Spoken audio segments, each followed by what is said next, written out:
Di Malaysia dan di Indonesia ada suara daripada Malaysia untuk sedia perang dengan Indonesia. Apa benda cerita? NKRI, Negara Kesatuan Republik Indonesia, ganyang Malaysia. Sekarang duk cakap lagi. Tapi Datuk Speaker, kita jangan mudah minta maaf. Point. Kita jangan mudah minta maaf. Ini wilayah kita. Ini wilayah kita. Kalau orang lain masuk ikut suka, dia kena tembak-tembak lah. Ini hukum dia. Hukum negara, hukum wilayah, hukum undang-undang. Halo guys, jumpa lagi guys. Kali ini guys ya, kita akan mereaksi guys satu video miliknya WIT LK ya. Ternyata ya guys ya, beberapa waktu yang lalu ya, parlemennya Malaysia ya, Malaydes itu rapat ya guys ya, membahas soal penembakan PMI ya, PMI kita yang hendak pulang ke negara kita ya. Dan rupanya ya, anggota DPR ini mengatakan ya kepada pemerintahnya, kita tidak perlu minta maaf katanya ya guys. Kita tidak perlu minta maaf. Kenapa harus minta maaf? Katanya seperti itu ya. Dan yang paling lucunya lagi ya, dia sempat juga di sini menyinggung soal kuda kepang. Ya. Dari masalah penembakan larinya jauh banget ke kuda kepang ya. Tetapi ada hal yang lucu di sini kalau menurut saya ya. Dia mengatakan kuda kepang itu adalah milik Nusantara. Ya, jadi Malaysia itu punya hak sama ya untuk mengakui kuda kepang tersebut. Ya seperti ini ya guys ya, mayoritas orang Malaydes itu ya seperti ini gitu. Jadi tanpa malu mengklaim apapun yang ada di Indonesia dengan ya alasan bahwa semua ini Nusantara gitu ya, dari Malaydes ya, Filipina, Singapura, Brunei, Indonesia itu adalah Nusantara. Jadi kalau dari kata-katanya si anggota DPR ini, jadi budaya yang ada di Filipina misalnya, atau di Singapura, atau di Brunei ya, atau di Thailand ya, berarti mereka juga boleh ya mengklaim. Karena negara-negara ini adalah bagian dari Nusantara ya. Jadi semua budaya yang ada di Nusantara ya, di negara yang saya sebut tadi, itu berarti mereka berhak. Mereka punya hak juga ya mengakui bahwa itu budaya mereka ya. Benar-benar ya, ini kan pemikiran yang aneh bin ajaib ya kan. Dan untuk lebih jelasnya ya guys ya, langsung saja nih kita tonton videonya ya. Namun sebelum lanjut teman-teman, jangan lupa ya nanti kunjungi channelnya WIT LK ya, linknya saya taruh di deskripsi. Dan teman-teman jangan lupa ya didukung channel WIT LK ini ya dengan cara di subscribe pastinya. Oke, langsung kita tonton videonya.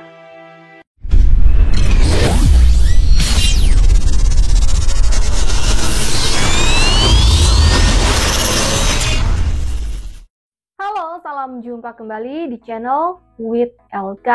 Terima kasih banyak pada Anda semua yang telah hadir di channel ini. Semoga Anda semua selalu berbahagia dan selalu ada dalam berkah kesehatan, juga lindungan dari Tuhan Yang Maha Kuasa. Amin.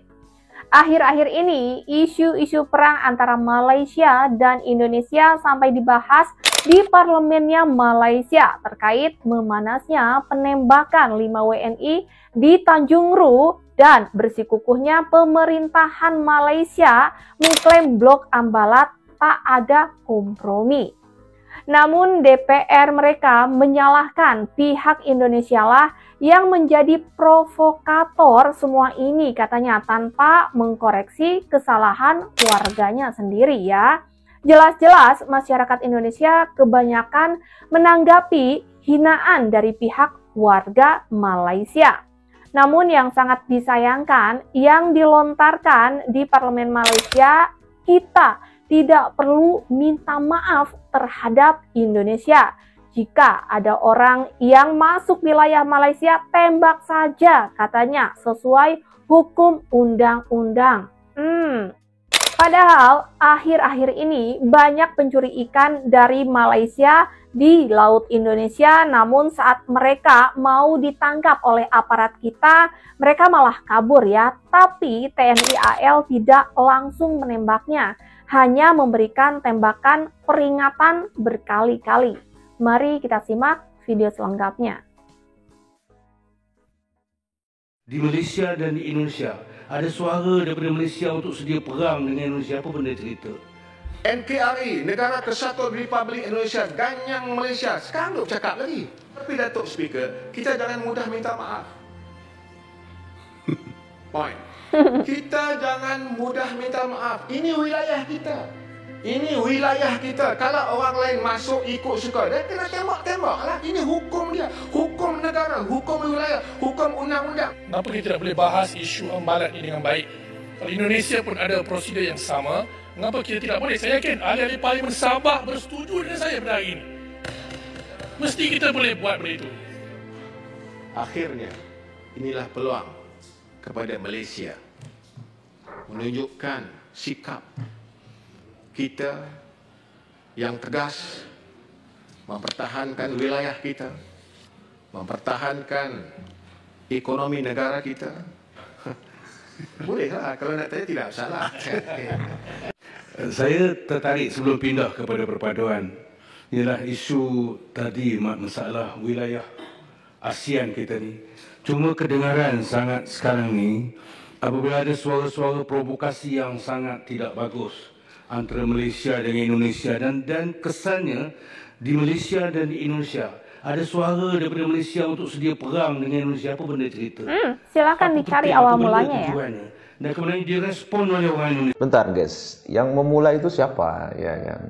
Yang memulai soal isu-isu perang ini siapa? Kita nggak pernah memulai duluan ya.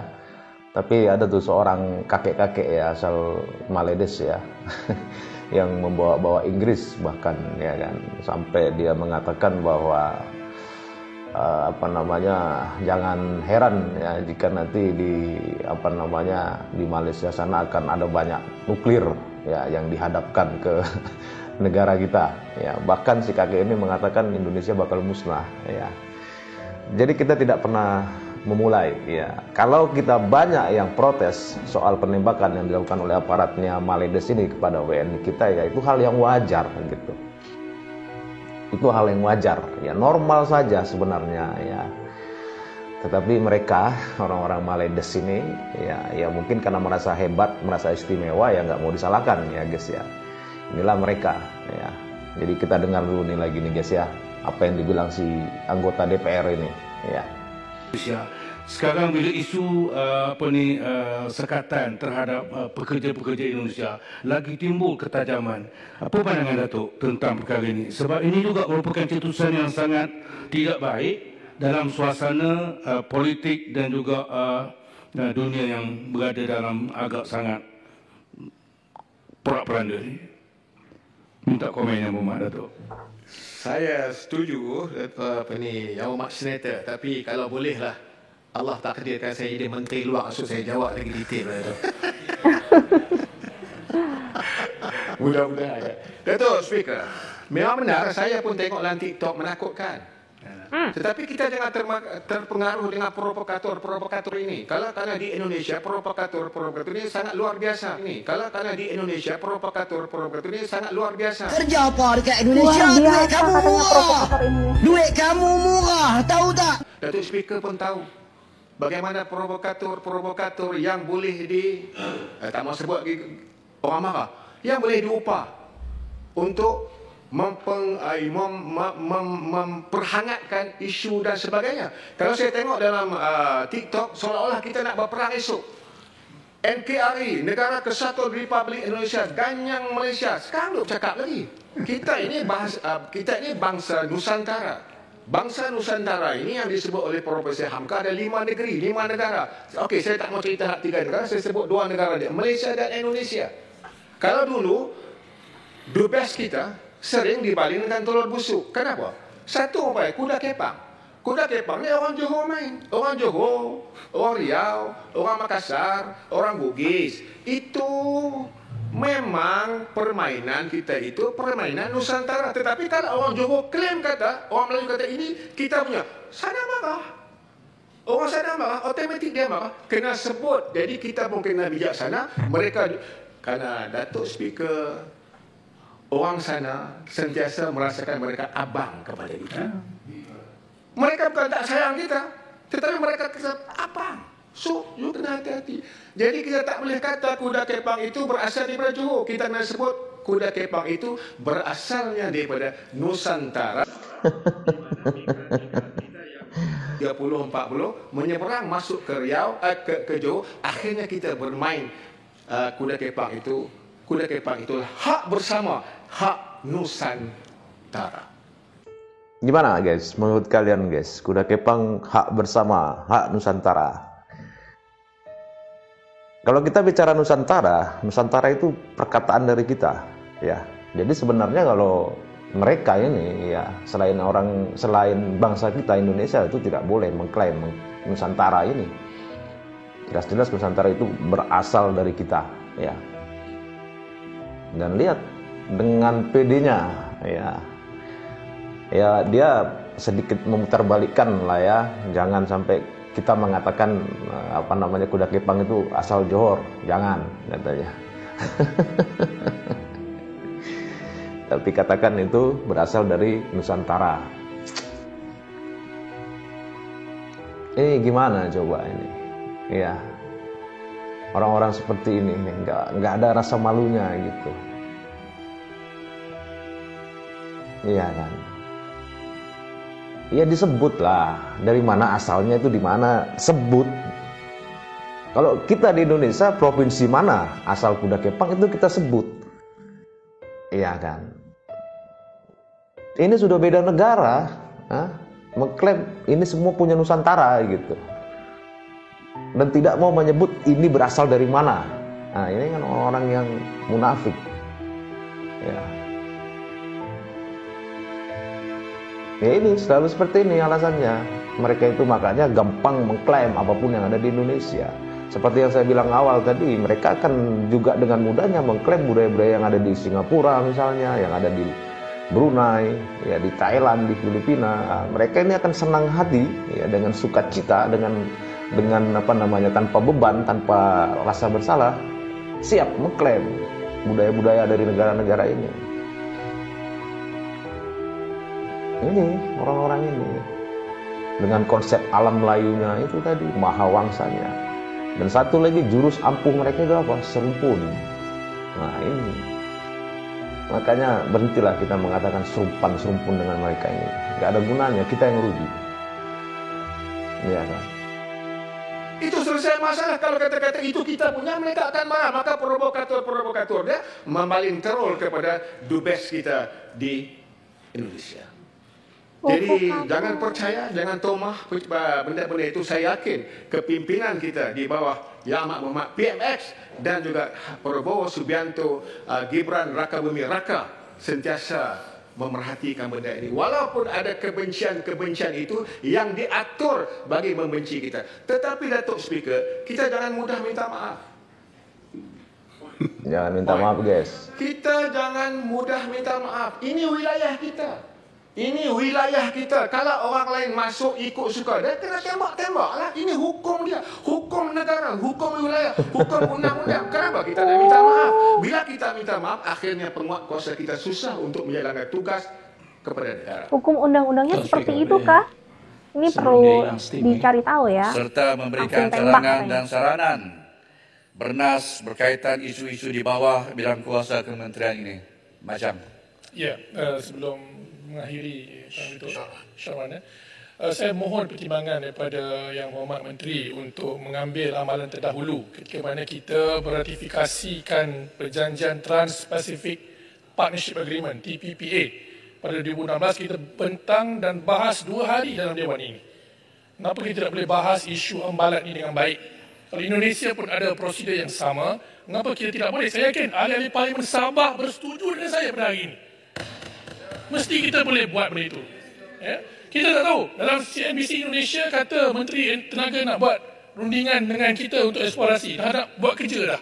Tapi kita tak tengok berita itu, tak tahu isi kandungannya apa. Ya, jadi it's unfair kepada kami yang mewakili rakyat khususnya. Jadi saya minta lah Wisma Putra beri ruang untuk kami berbahas isu amalat ini di Dewan Rakyat. Terima kasih. Itulah saya sudah nyatakan tadi bahwa yang berhormat ada treaty tertentu, ya, dan amalan kita tak akan buat ratifikasi di Parlimen.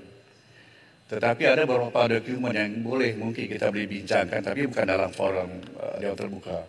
Tapi saya telah katakan tadi bahwa akan kalaulah diminta dalam jabatan kuasa khas, insya Allah kita akan memberikan penjelasan lebih detail dalam jabatan kuasa tersebut, tapi tidak dalam Dewan Terbuka bagi menjaga sensitivity. Jadi kita harus faham treaty ini melibatkan negara luar dalam isu yang kita bincangkan ini. Kementerian Luar Negeri selaku benteng pertama negara Arau. Ya, Yang Amat. Pasal ambalat tak boleh dibincang lagi sebab PM dah kata tidak ada perbincangan tentang isu ambalat. Kenapa Memang ada dibincang perbincangan. ambalat? Tapi Yang Amat kata macam ada perbincangan. Tapi peran Bukan, mereka yang tidak bukan ada perbincangan, Arau. sentuh tentang ambalat. Arau salah paham, bukan perbincangan. Tadi saya katakan bahwa kalaulah barangkali ada permintaan, kita untuk dibawa ke jabatan kuasa khas, kan? Kita boleh hadir ke jabatan kuasa, memberi penjelasan lebih detail. Ya, terima kasih. Jadi makna Itu kata, ya, jadi maknanya bukan soal perbincangan ini, iya, tapi soal persepadanan itu belum sampai ke situ lagi. We have not discussed on ambalat yet. Jadi adalah jelas. Dan saya ulang lagi, sekali tidak ada. kedaulatan negara tidak Demi boleh kedaulatan tak ada yang dipegang oleh sama seorang. Saya minta kita Sudah diancam duluan. Kementerian Luar Negeri selaku benteng pertama negara di persada global akan sentiasa menyokong segala inisiatif kerajaan, termasuk menjayakan pelaksanaan KSP RMK 12. Kementerian juga akan terus memperjuang dan mempertahankan kedaulatan dan kepentingan negara kita. Bukan itu saja, Kementerian akan terus melonjakkan nama dan suara Malaysia di peringkat antarabangsa, menerusi peningkatan Malaysia Madani, supaya negara kita yang tercinta ini akan kembali menjadi negara yang disegani dan disanjungi di mata dunia. Sekian, Assalamualaikum warahmatullahi wabarakatuh. Waalaikumsalam warahmatullahi wabarakatuh. Kalau masalah ambalat ini Malaysia garang-garang ya, tapi Indonesia pun sama tentunya tidak mau mengalah ya, karena merasa itu pun adalah wilayah yang harusnya masuk ke Indonesia. Dan katanya kalau ada orang-orang atau oknum-oknum dari Indonesia atau dari manapun mungkin ya, yang masuk ke wilayah atau seperti perairan Malaysia yang seperti kemarin ya, masalah penembakan 5 WNI itu katanya sah-sah saja mungkin ya menurut mereka, sesuai hukum undang-undang yang berlaku di Malaysia, yaitu tembak-tembak saja. Apa benar seperti itu? Ini perlu dicari tahu ya, apa benar gitu. Soalnya kalau misalnya TNI AL sendiri di kita di Indonesia banyak sekali sekarang yang ditemukan dari Malaysia mencuri ikan di laut Indonesia, tapi tidak main tembak begitu saja ya, karena mungkin ada yang dijaga. Ini tentang antar negara ya, bukan lagi di dalam negara kita sendiri. Ada tanggung jawab yang harus kita pegang tentunya. Apakah memang seperti ini di Malaysia? Tidak seperti di Indonesia, begitu banyak kebijaksanaan karena ingin menjaga tentunya hubungan baik mungkin antar negara ya. Sampai di sini with LK temani waktu Anda. Semoga menjadi informasi yang menarik dan bermanfaat untuk Anda simak. Sampai jumpa lagi di next video. Terima kasih banyak. Kalau menurut saya ya guys ya, kalaupun ya ada kapal-kapal nelayan mereka masuk ke wilayah kita, ya orangnya ditangkap, kapalnya langsung ditenggelamkan. Ya seperti zamannya Bapak Jokowi. Ya kalau itu saya sangat-sangat setuju. Ya itu kan salah satu juga memberi efek jera ya kepada nelayan-nelayan asing yang masuk ke perairan kita ya, terutama dari Malaysia ya, dari Malides ini, karena kan sering banget ya mereka ini masuk ke wilayah kita ya kan. Jadi saya ingin seperti itu gitu loh. Kalau saya ditanya, saya kepinginnya seperti itu ya, orangnya ditangkap, diproses, kapalnya tenggelamkan langsung ya kan. Kalau soal bicara ambalat ya, mereka itu kan hanya besar omong aja ya. Buktinya kita dengar, sering kita lihat juga ya, saat pasukan kita di ambalat ya, pasukan mereka entah kemana, nggak kelihatan ya kan. Terakhir juga ada itu nelayan kita diusir oleh tentaranya Malides, langsung ya tentara kita mengusir itu tentara Malaysia ya, menghalau ya. Jadi kalau soal Ambalat saya yakin lah ya, pemerintah kita juga tidak akan pernah tinggal diam ya, itu wilayah kita gitu loh, karena dunia tahu itu wilayah kita ya, hukumnya sudah jelas itu wilayah kita. Jadi kalau Malaydes ini mau cari-cari gara-gara ya silakan saja ya. Dan kita lihat tadi ya omongannya anggota DPR-nya itu ya, jadi tidak perlu maaf ya, tidak perlu meminta maaf ya. Kalau memang masuk wilayah, tembak saja. Nggak tahu nih pemerintah kita nonton nggak nih apa yang dibilang anggota DPR-nya ini. Mereka banyak yang masuk ya, nelayan-nelayannya. Apa perlu kita juga melakukan seperti itu? Tapi kita lihat di lapangan aparat kita sangat-sangat bijaksana ya. Rasa kemanusiaannya itu masih sangat-sangat tinggi banget ya, kemanusiaan kita, rasa kemanusiaan orang-orang Indonesia ini, aparat Indonesia terutama ya, kita nggak pernah dengar kan. Orangnya ditangkap memang ya, nggak ada itu penembakan yang dilakukan oleh aparat kita ya, kecuali mungkin mereka melawan ya, tapi kan jarang kita dengar ya. Kalaupun mereka mau lari ya, aparat kita wajib lah menabrak sedikit saja supaya tidak jauh kan, itu wajar, itu normal ya. Tapi tidak pernah melakukan penembakan. Kalaupun ada penembakan, itu penembakan peringatan ya, ke atas ya. Jadi gimana nih kalau menurut kalian teman-teman, dengan kalau saya bilang arogan ya, ini DPR-nya Malaydes ini arogan saat bicara saja, tapi kalau di lapangan kalau seandainya benar-benar terjadi, saya ingin lihat tuh si anggota DPR itu ada di depan atau paling belakang dia. Iya kan, kalau benar-benar terjadi perang misalnya, ini umpama andai kata itu si DPR tadi tuh posisinya di mana dia? Paling nyantai di rumah ya, mungkin ya. Gimana guys, kalau menurut kalian guys? Kasih komentar ya, dan sampai di sini dulu teman-teman videonya. Semoga video ini bermanfaat. Sampai ketemu lagi di video-video selanjutnya. Tetap semangat. Salam sukses buat kita semua.